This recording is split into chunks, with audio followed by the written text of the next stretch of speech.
I'm Jimi Hendrick, and this is episode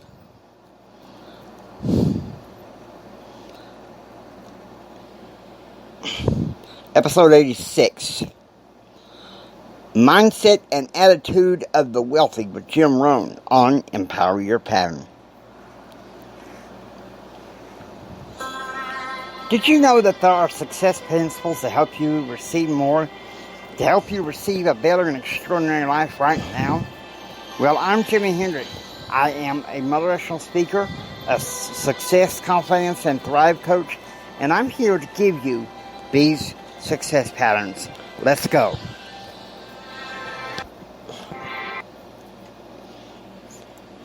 And without any further ado, Jim Rohn. Here's the big challenge of life. You can have more than you've got because you can become more than you are. That's the challenge. And of course, the other side of the coin reads, unless you change how you are, you'll always have what you got. I have found in my experience that income does not far exceed personal development. Now, sometimes income takes a lucky jump, but sure enough, unless you grow out where it is, it'll usually come back where you are. Life has strange ways. If somebody hands you $1 million, best you become a millionaire quickly, so you get to keep the money. Otherwise, sure enough, it'll disappear. Somebody once said, if you took all the money in the world, divided it up equally among everybody, it would soon all be back in the same pockets. Incredible. Success is something you attract, not something you pursue. Success is looking for a good place to stay. So instead of going after it, you work on yourself. Personal development. See, the major question to ask on the job is not what are you getting?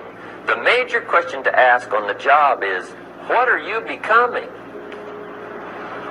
See, the big question is not what am I getting paid here? The big question is what am I becoming here? Because true happiness is not contained in what you get. Happiness is contained in what you become. So that's our major subject for tonight, personal development. Of all the assignments Mr. Schoaf gave me at age 25, this was probably the most difficult. In fact, I'm still working on this one. I think it's an unending challenge to see what you can become. The next subject is called Basic Laws. And it's good to study the basics. And I call these basics primarily because they come from the Bible. Now, I'm not a theologian or a minister, and that'll be apparent. But Mr. Schoaf taught me that the Bible was a good textbook for ideas and stories and success equations, how to live the better life. I found out that was true. He also taught me that the Bible is as practical as it is spiritual, and I found out that's true. If you look at your bank account and your income and you're not happy, there are several places in the Bible to check to see what the heck's wrong, so you can make the changes. And we're going to cover some of those tonight, called basics. Okay. The next subject is my favorite, setting goals. Mr. Schoaf taught me how to set goals. What a favor that was. One morning at breakfast, shortly after I met him, he said, Jim, let me see your current list of goals, and let's go over them and talk about them. He said, maybe that's the best way I can help you get a better direction started. And I said, I don't have a list.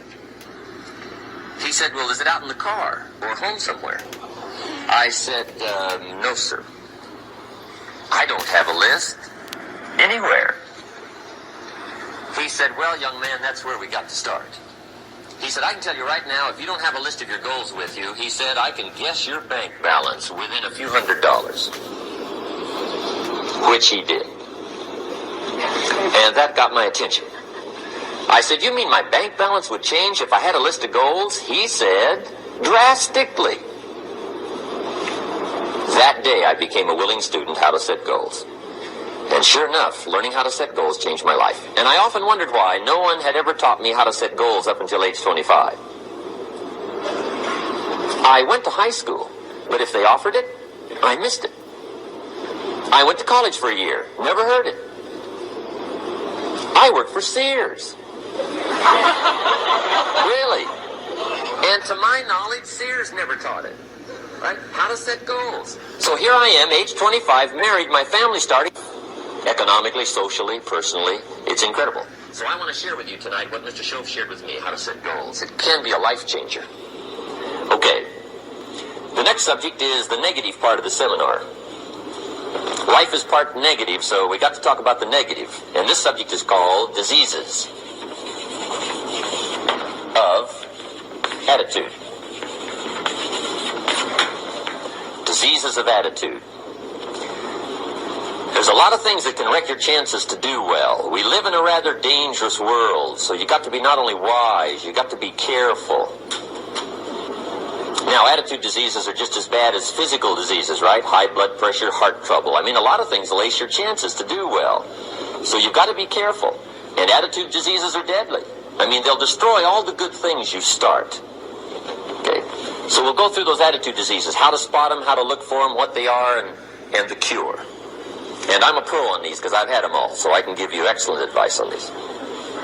Now, the last subject we're going to consider tonight is called the day that turns your life around. The day that turns your life around. And under this subject, we're going to talk about the emotions that can change your life. Human beings are emotional creatures. And emotions are powerful for life change. Now, of course, emotions are so powerful they can go either way on you. Emotions can either build or destroy. So you really have to employ emotions properly. We call civilization the intelligent management of human emotions. If you can intelligently apply your emotions in the right direction, no telling what can happen. Could turn your life around one day would be sufficient. So we'll talk about those. Okay. Now that's a lot to cover in one evening.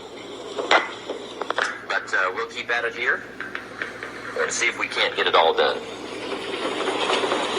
I'd like to have you now jot down the theme of the seminar. Every seminar should have a theme, I guess. We've got one. It's on some of our literature if you happen to notice it. But if you didn't, for your notes, here it is. The theme of the seminar goes like this. The major key to your better future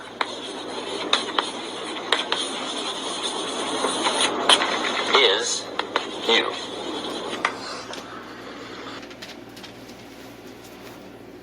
Okay.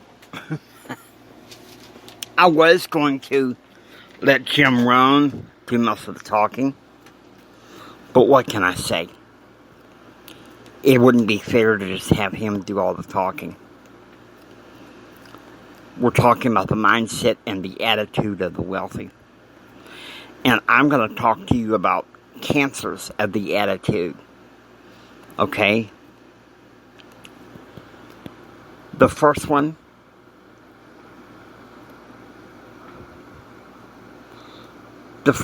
I call Agnostic Dissonance. People that consciously and willingly admit that they don't know that they don't know. Or that they know that they don't know and don't care. Okay? That's a huge attitude problem. Some of the highest reactive people get into that crap. Now I know that JR wants to come out, but I ain't going to let him come out today, okay? This is going to be a little bit more dignified show. He'll come out eventually. But I've got to say my piece here. Jim Rohn's right, okay? The second one, the second disease of attitude is belligerence. You're going to hear a little bit about belligerence later on in Season 2. Say around late August and parts of September. Toward the end of Season 2. And you're going to hear about this couple that I knew. We're going to give them pseudonyms of Mark and Stephanie. And they had this attitude of belligerence. Now one would claim that she did not, but, well, I got to say that's a huge problem. The third cancer of attitude is cancel culture. Let me tell you something. This devil virus has created a cancer culture. And guess what it's doing? It's hurting people's minds, leaving them lonely. They want to connect with like-minded people. And I understand, everybody has their obligations and stuff, but that to really cure that cancer means you need to be around the ultra successful that can push you to where you need to be, so that you can handle cancel culture a lot better.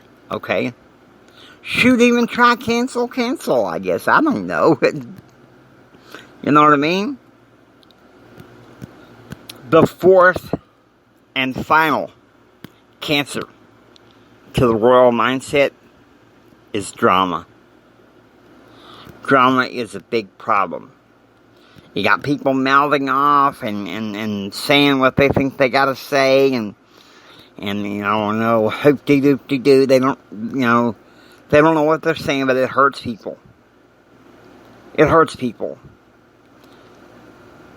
So think about that. Listen to Jim Rohn. Listen, and more than you do on me on this one. I'm just giving a little supplementary here. I hope that you enjoyed listening to Empower Your Pattern. If you like what you hear, please subscribe and become a part of the Empower Your Pattern community. This is Jimi Hendrix saying until next time. Do what others don't so you can do what others won't. Do what others don't so you can have what others can't. Don't just sit there and take it. Build your dreams so you can take it. Choose, act, pursue happiness. God bless you.